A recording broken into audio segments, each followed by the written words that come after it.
otherwise you block it. Anything with a sunscreen of value of 8, SPF 8 or over, will block your body's ability to make vitamin D also.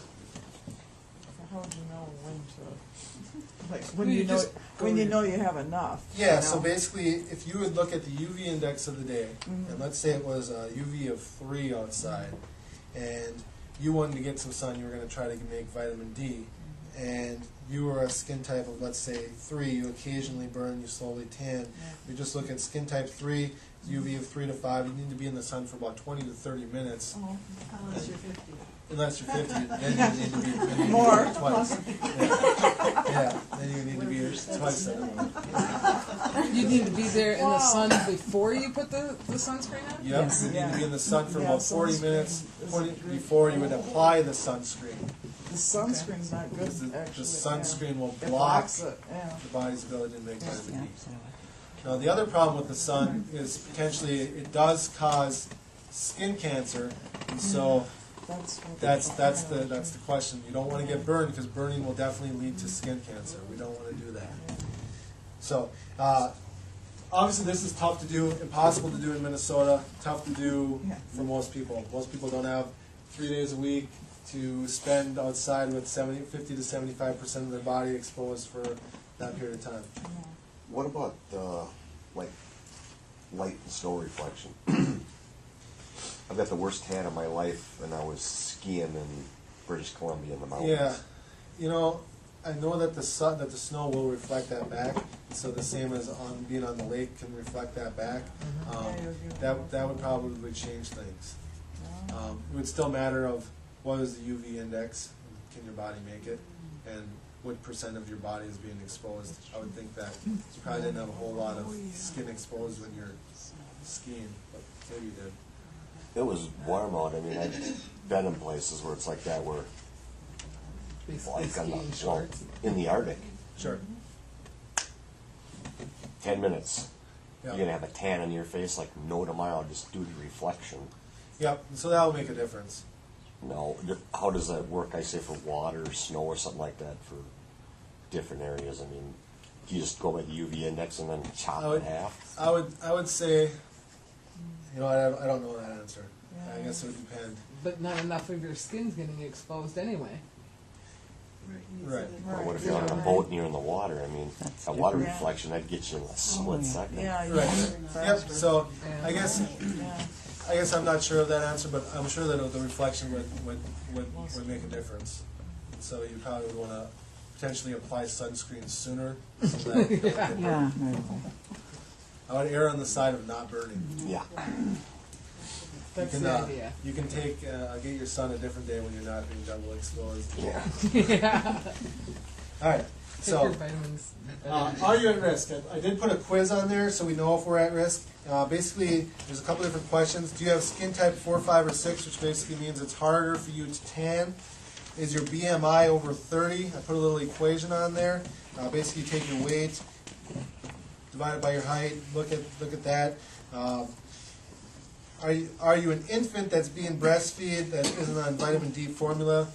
Vitamin D doesn't get passed over in breast milk very well unless the mom is adequate, and we're finding most moms are deficient in vitamin D, so they're concerned about babies that are breastfeeding that the mom is deficient in vitamin D. Are you over 50? Do you live north of Texas, which we do? Do you wear sunscreen of 8 or greater when you go outside? And do you spend less than 3 days a week outside between 11 and 4 with your shirt off? And so most of us we've got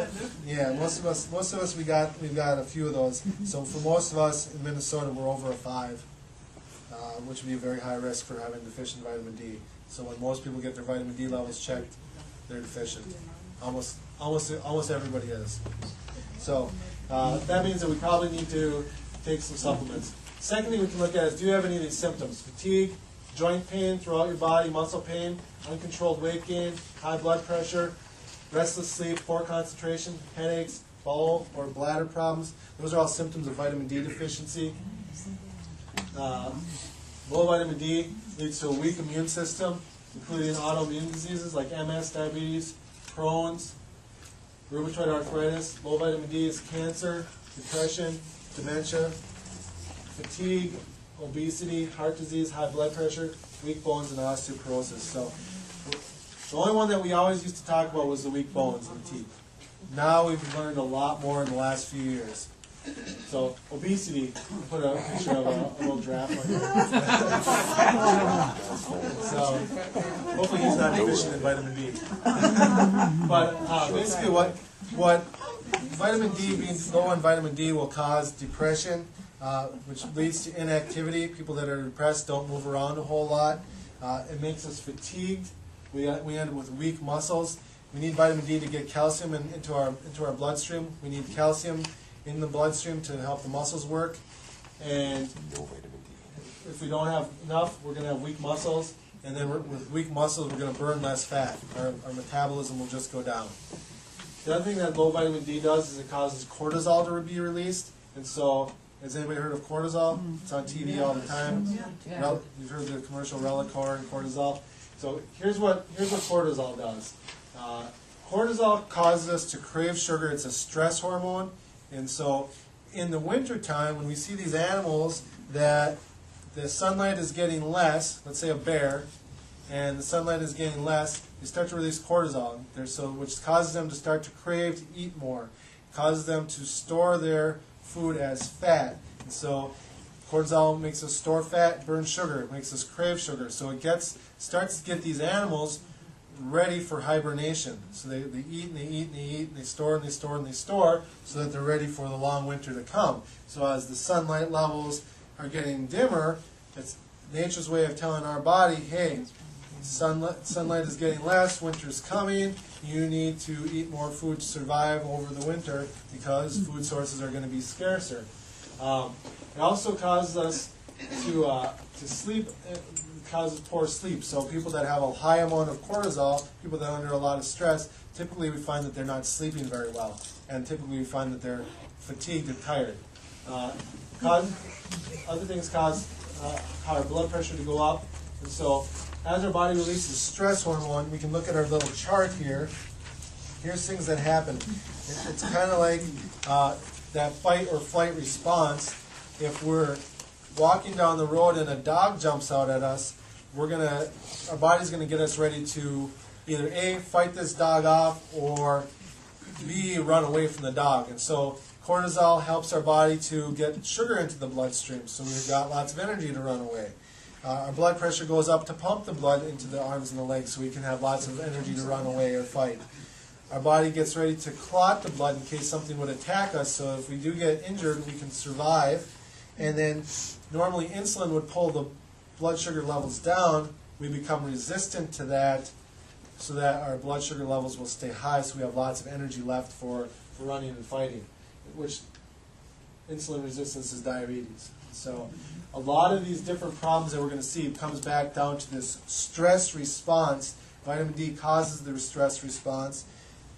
Low vitamin D causes the stress response. Vitamin D is able to offset that stress response.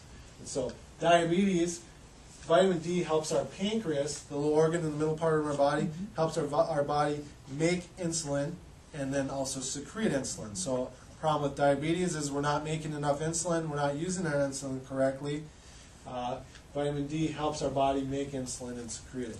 The other thing that vitamin D does is it helps us use our insulin that we're already making. So a large problem with the people that we're seeing with diabetes today is they're making enough insulin, they're just not using it correctly. The insulin receptors are burned out. And so what vitamin D does is it goes and attaches to this little insulin receptor and allows our body to then recognize the insulin that our body is making so we don't have to make so much insulin so we don't burn out our pancreas and get diabetes.